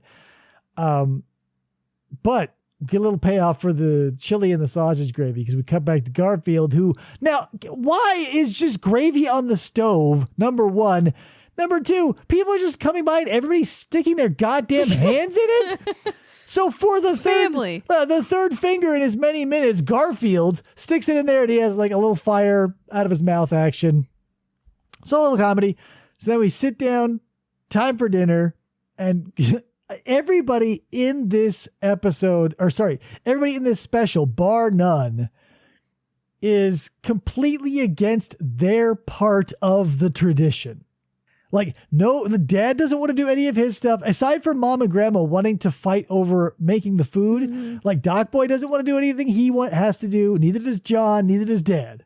So they're sitting there and they say, okay, Doc Boy, you say the prayer. And they go, blah, blah, blah, blah, I don't want to. So grandma, with 80s, a plum, pulls the spoon out of the gravy and smashes him in with the head with it. And he goes, Lord. And then proceeds to put the spoon back in the gravy. Yeah. So, but it's also hilarious because he gets, gets into it and they go, oh, congratulations. What a great prayer. And then he starts to proselytize Martin Luther King style and he gets another whack with the gravy spoon from grandma. Pray, but don't pray that much. Yeah. Because he gets rein it in. So we got 3 hands and 2 spoons to the head now in the gravy. Yeah, tainted beyond belief. Oh my God. There's no saving that gravy. No. But all the chili powder probably killed all the germs. Oh, there you go. So, this always confused me because John is like, hey, Mom, pass the potatoes. And she goes, bake, fried, mash, something, broiled, this, that. And he goes, oh, you always make so much food. I don't know what to choose. And he immediately is like, well, maybe I'll just have a slice of pie. And I'm like, that's your next move, John? He's like, let's start with the potatoes. And he, no, too confusing. I'm not going to decide. Let's go with the pie. What? There's 76 kinds of pie. Yeah. Banana cream, Boston cream, apple, pumpkin, sweet potato, or whatever. Actually, well, that's all that's on the table. It's just like 10 different kinds of potatoes, and pie. 1 thing of sausage gravy, and then the other half of the table is just pie. It was bizarre. Very but then, carby. But there must be different layers that we're not seeing in this 2D animation. Because, and in a bizarre, action, as Odie and Gar-a-Field are walking away from the dinner table, both, humongously fat, they're literally walking away from the dinner table. John, from nowhere, leans into frame with a plate full of food, like a full-blown ham on a plate, and all this other crap. And they go, hey, are you guys still hungry? There's a lot of leftovers. They're literally still walking away from the dinner table, John. Yeah. And negligent. So okay, they're all eating, and Grandma is feeding Odie and Gar-a-Field under the table. And I don't know if it was the dad or Doc Boy, but they're like, oh, you're really putting it away tonight, Grandma. Oh, and yeah. she says, well, I'm eating for 2 now. And I'm like, what? I totally forgot that joke. Oh, my God. So hilarious. Oh, well, Grandma, you're really packing it away. I'm eating for 2 now, dearie. And that's the thing. The dad's reaction, it just goes from a happy little smile and a knowing nod to his eyes bug out of his head. What? And as a kid, I never got the implication of that. But as an adult, I find it extremely hilarious. But no one addresses it.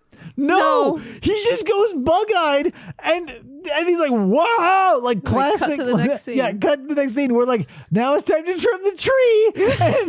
and fucking the dad is just like, what? Keep in mind, that's his mom in this. And so that means that she's still knocking it out with someone. And he is very disturbed by that. And which is crazy. I feel it's around this time that John and Doc Boy just start turning into literal children. Yes, you are correct. they immediately, like during the dressing of the tree scene, this is when the shift goes from fully functioning adults to now like a 10 and an 8-year-old. Mm-hmm. Because again, here's where we're going to buck tradition, where dad has to put the tree on the star and it always has to go on last, and the tree always has to be 1,000,000 feet tall, so he has to stand on Doc Boy and complain. So he says, why can't we put the star on and put the tree up after? And they say, well, it'd be Christmas, honey. So it's just like, I don't want to do the tradition, goddammit. But he does it anyway. So no, he falls on his ass and they make Gar-Field do it. So it's not even really Christmas.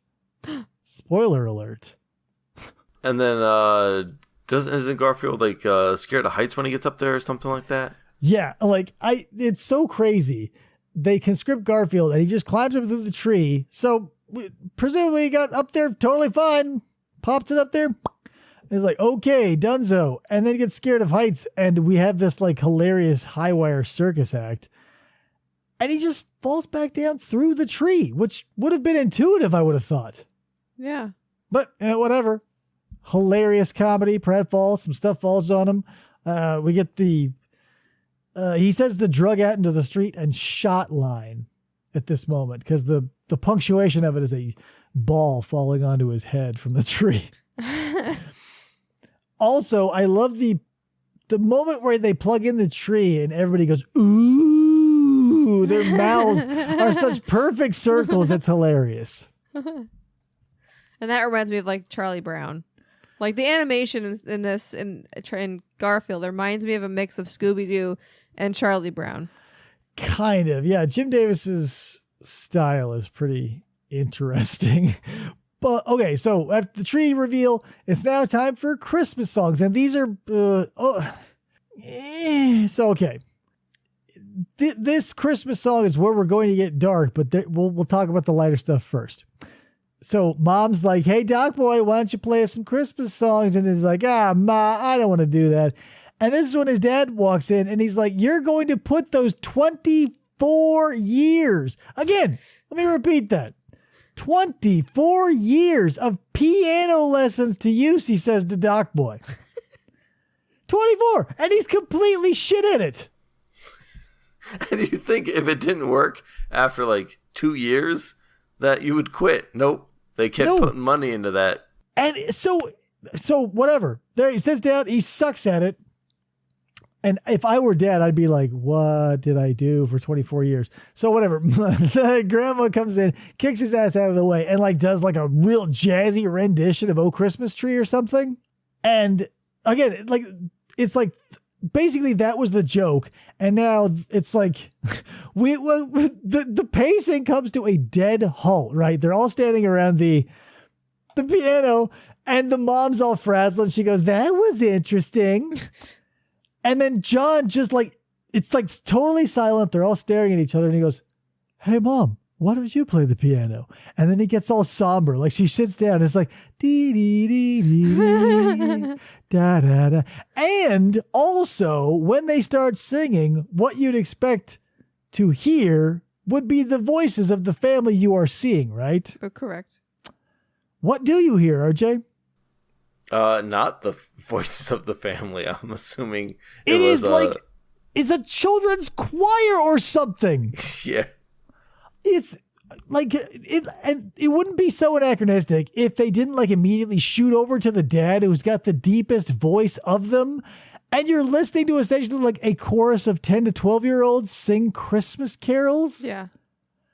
And they're all swaying and it gets all mopey. And so this is when it gets to the real mellow part of the episode. So Gar-Field's like, you know what? I'm not into this sappy crap. So he floats over to Grandma, and she's like, oh, hey, Gar-Field, do you want to hear some really sad shit? Gar-Field's like, that's my wheelhouse. Yeah. Yes. So she starts this soliloquy of her dead husband and like goes into some insane details for number one, a half an hour Christmas special, and number two, something meant for children.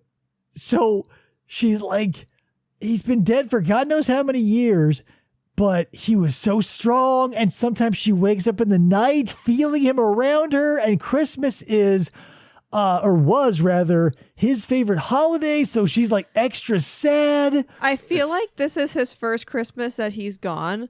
And the joke that she made about her eating for two is her eating enough for the both of them because it's his first Christmas that he's been dead. Ooh. I know that comes up before. No. I have to refute that because she would not be able to say that this time of year is when she misses him the most if this was not the first time. Like, she's basically establishing that it's been a while. Yeah.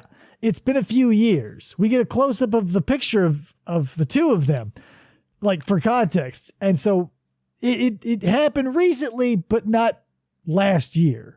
I'm going to say within 3 to 5 years. And I'm watching this episode on our TV in our living room. And my girlfriend comes in around the grandma playing the piano part. So she's like, oh, this is awesome. Yeah. And then immediately. Oh, yeah. And then the gut punch of, like, the dead husband, and she's just like, yeah, I am so goddamn sad around Christmas. And then, now keep in mind, I was willing to believe, through Christmas magic that this family sounds like a children's choir. But what I will not buy is the single voice that floats out of the ether that tells you to keep Christmas in your heart. Because I go, what the fuck? Is that the Ghost of Christmas singing? But it's like basically how we're leading into commercial. And that's the thing. When you're in a musical episode, they'll do weird musical one-liners like that on you. So we get past the sad part and we cut back from commercial. And, Mom's still playing the piano and she's like, oh boy, guess what time it is? It's time for Dad to read his traditional Christmas story, which he does not want to do. And that's where Binky, what's his name? Yeah, Binky the Clown. Binky, okay, I got it right. Binky the Clown's like Christmas story or whatever. Now, a few things that I found odd about this book. Did you find anything odd about this book, RJ? Oh, like the book itself? Yes. Oh, physically. No. Okay. It looked like a tome. But... Right. So 2 things about this book. Number 1, it is fucking thick as a dictionary. Yeah. And number 2, the artwork on it is just Binky in cursive and a gold star. Insane. But whatever. So yeah, now the childlike attitude of John and Doc Boy is on full display because he's like, do I have to read this story again? And they are completely invested in it. Like, so far as going like, I wonder if Binky will save Christmas again this year. It's the same story. Yeah, but that's part of what I like about this episode. I keep saying episode. I'm going to keep saying episode. What I like about this so much is the fact that John and Doc Boy revert into like quasi children. Because otherwise it would just be weird to have 2 adults demanding such things of their parents that they do. But to be fair, the story is not that long because when John's dad starts reading the story, he starts and ends in the middle of the book. So it's probably a bunch of Binky stories. Right. That's why there's it's his anthology. But still, Jesus H. Christ, the fact that he's got a book, it's seriously. Like, I don't know if the Yellow Pages resonates with you, but it's like the Yellow Pages. Woof. It's just, I think I had a book from like Richard Scarry that was like that. It was just like every Richard Scarry story in one book. And yeah, it was just this thick, Right. It was bigger than anything I ever had.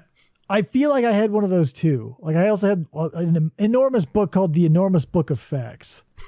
You wouldn't believe how enormous it was. It was a fact in the book. Anyway. So now Odie has been running off to do shenanigans and get stuff. So we cut to basically Odie and Gar-a-Field are asleep. Odie checks to see that Gar-a-Field is asleep and then he runs off. But Gar-a-Field wakes up like immediately to look out the window and see Odie running into the barn so we can get some spy action going on. So Gar-a-Field is watching what's going on. It's like a gardening trowel, basically, it's the thing that Gar-Field will get as a Christmas present from Odie.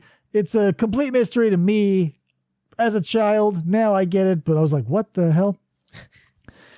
But also there's like some nice music going on here too. It's a nice little musical number. But here's where we find Grandma's love letters. Yep.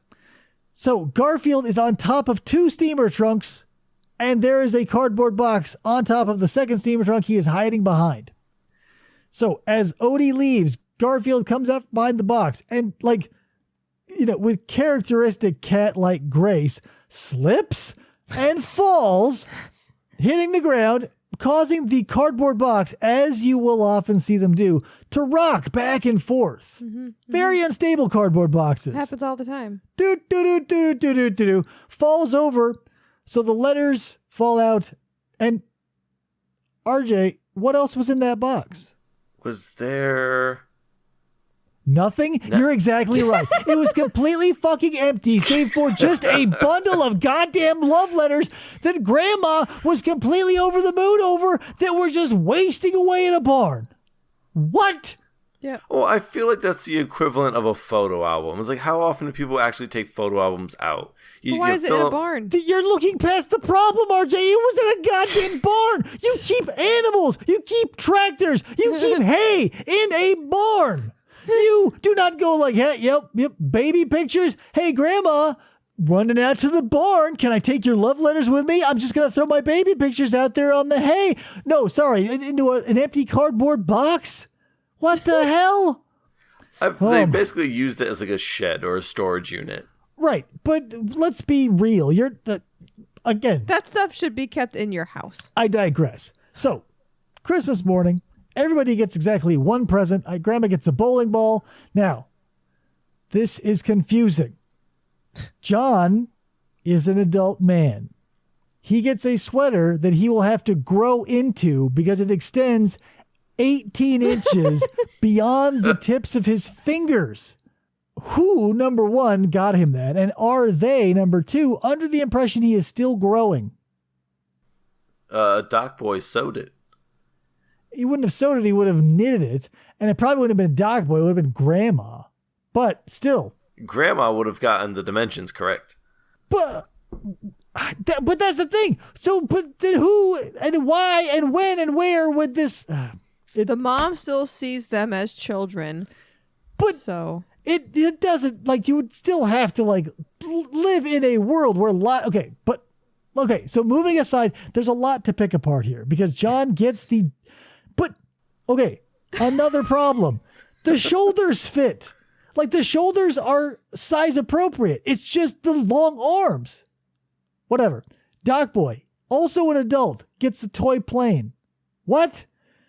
Dad gets a novelty cowboy hat. Like, the ones they wear in Dumb and Dumber. The big foam, like, cowboy hat. Like, it's that big. And he's, like, admiring it. Mom apparently gets nothing, and Grandma gets a bowling ball. Mom gets... She's the one that got all the gifts for everybody, and nobody got any other gifts for anybody else. So she got nothing. Oh, yeah, maybe she's like, since nobody gets me jack shit, I'm going to get you all joke gifts, and they accidentally like them all. Yeah. And isn't Doc Boy in a onesie at this point? Oh, yeah, he's still in his onesie rabbit footy pajamas.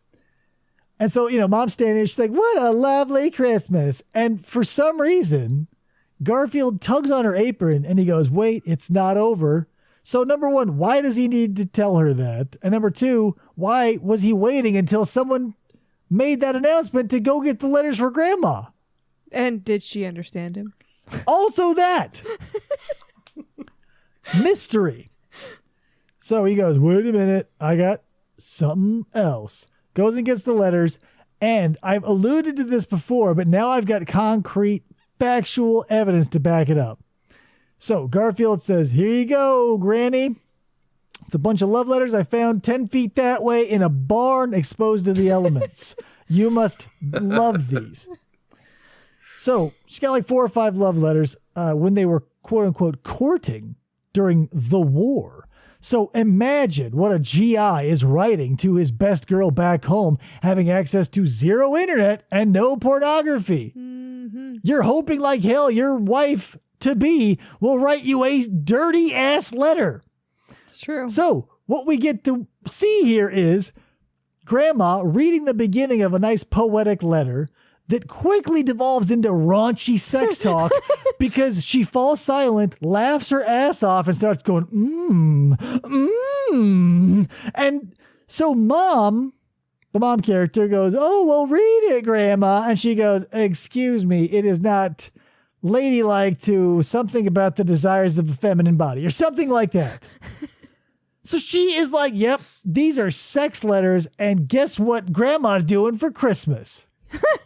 Woof. I'm gonna save these for later. The implication is stark. But then the rug pulled out from under you again. Christmas is still not over because confusedly, Odie has kept his present for Gar-a-Field back until this very moment, where we learn it's just a back scratcher. It's a garden trowel stuck to a stick. Aw. Which you've actually seen before because you watch Odie put the thing over it. Yeah, but I guess you didn't know what it was used for. Yeah, that's the thing. The reveal wasn't for us, like to be like, oh, whoa, because we all knew what it was. It was to find out what the fuck it was. And what it was is just a back scratcher. So, Odie and Gar-a-Field, they, have a nice Christmas. It's also a great musical instrument, P.S. Because when you scratch yourself on it, you can augment any diegetic music in your scene. It was like maracas or something, wasn't it? Yeah. It's definitely a maraca type sound. Or like maybe they might have been going for like a washboard type feel. Yeah. Either way, we close out on a nice country music Christmas song. And, they're all stomping their feet and everybody's happy. And, that's the end. And it makes you feel good. You almost forget about Grandma getting all hot and bothered over these love letters for a brief happy moment. And we zoom out. The end. And the yodel. Oh, again, I can't, I know I sound like I'm picking it apart and there's a bunch of stuff wrong with it. It is a perfect piece of art. Halloween and Christmas, beautiful works of art that belong in a museum. Thanksgiving, it exists too. Yeah. Is there an Easter one? It's there. It's there. I don't know. I doubt it. But I didn't know there was a Thanksgiving one, so I don't know. I remember seeing like Gar-a-Field with bunny ears at some point. I'm sure there, but who cares? Like when you want a holiday special, you want the big ones. You want Christmas, you want Halloween, Thanksgiving, sure. Memorial Day, Groundhog's Day, my birthday specifically, stuff like that.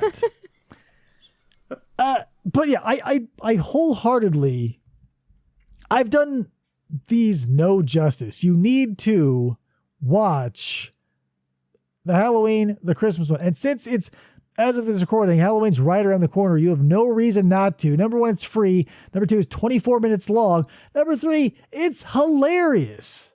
Yes. I recommend these. Even Thanksgiving one, if you just want to watch them all in a row and be like, oh, the holidays. I like these over Pee-wee's Christmas special. Oh, for sure. I got to find some. Maybe I'll make PJ watch that one. There you go.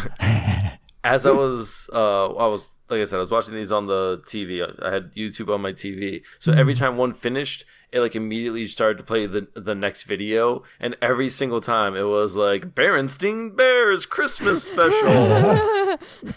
Yeah, mine. I set up a playlist which I'll link to in the description of this show.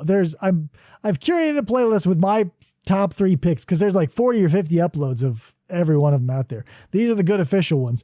So you can just blast through them in like an hour. Literally an hour, a little over an hour. But so RJ, do you think people should watch these things? Is it a recommendation from you? Considering how short they are, definitely. Like, especially if you skip the Thanksgiving one and just watch, in under an hour, you could see 2 very good episodes of Gar-a-Field.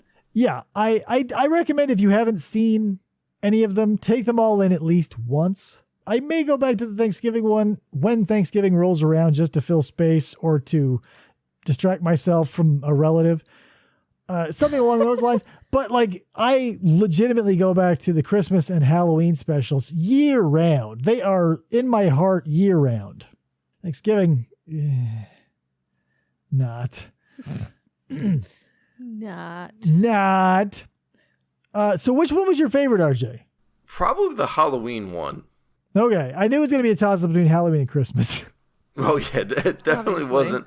Oh my god, the when he's just talking about the like Thanksgiving past and like where Right. it started, I was just like, I felt like her, and I know that's the point.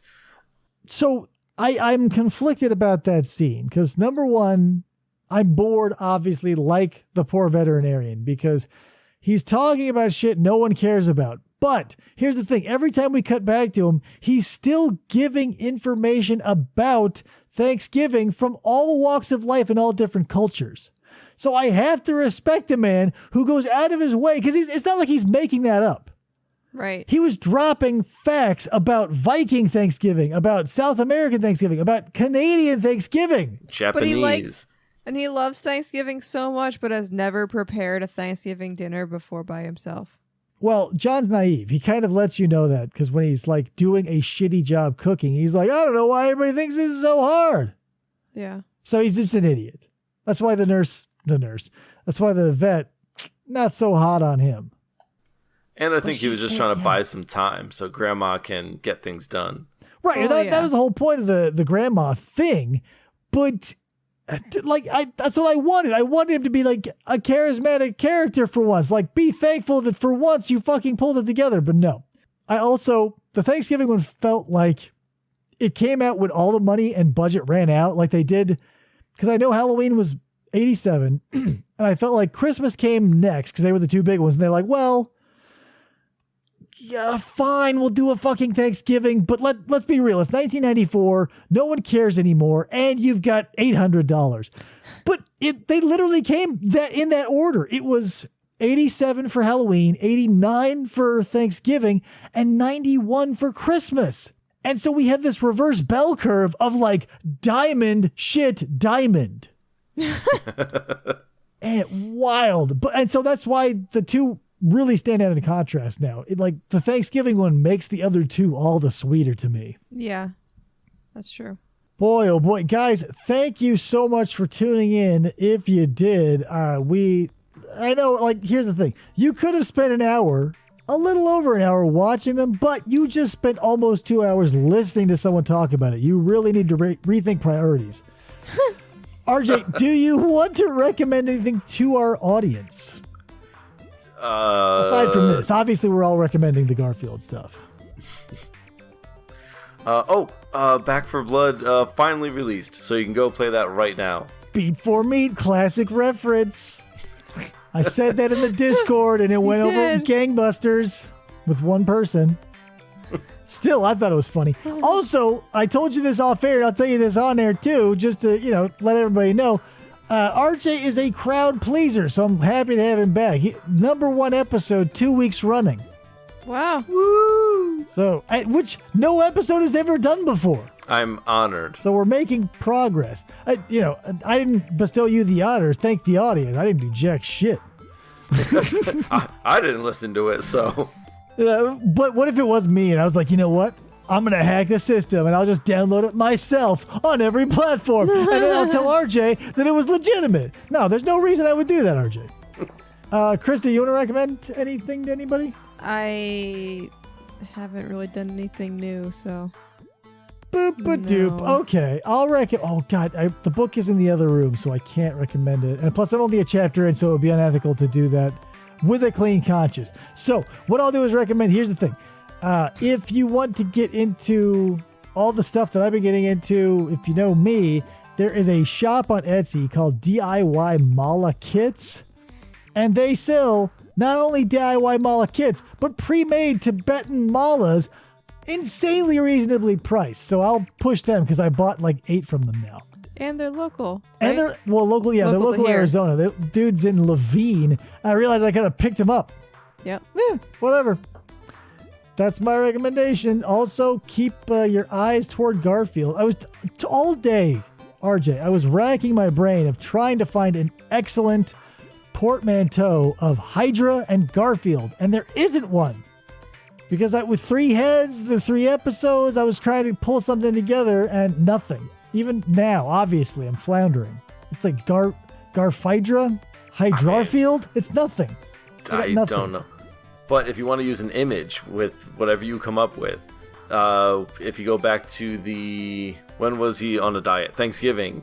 And he's with the sugar and the salt and everything like that. We didn't even talk about that. Like Odie keeps popping up with the whistle. The coffee, the cookies, flour, salt, and sugar. That was a classic Scooby-Doo bit. One of the very last times he lifts, or like Odie pops his head out of 3 at once, and I just thought to myself, I'm like, what is he, a freaking Hydra? Nice. See, there's connections there. I also like the fact that as the jars got smaller, the pitch of the whistle did get higher. I noticed the same thing. Attention to detail. Guys, I said we were wrapping up the show. Why do you keep talking, RJ? You're so annoying. I'm kidding. You asked me questions. All right, but seriously, guys, everybody listening and everybody in the studio and abroad. Abroad being my wife, am I right? Hey. Hey-o. Thanks for listening, and we'll catch you next time on another episode of The Reviewniverse.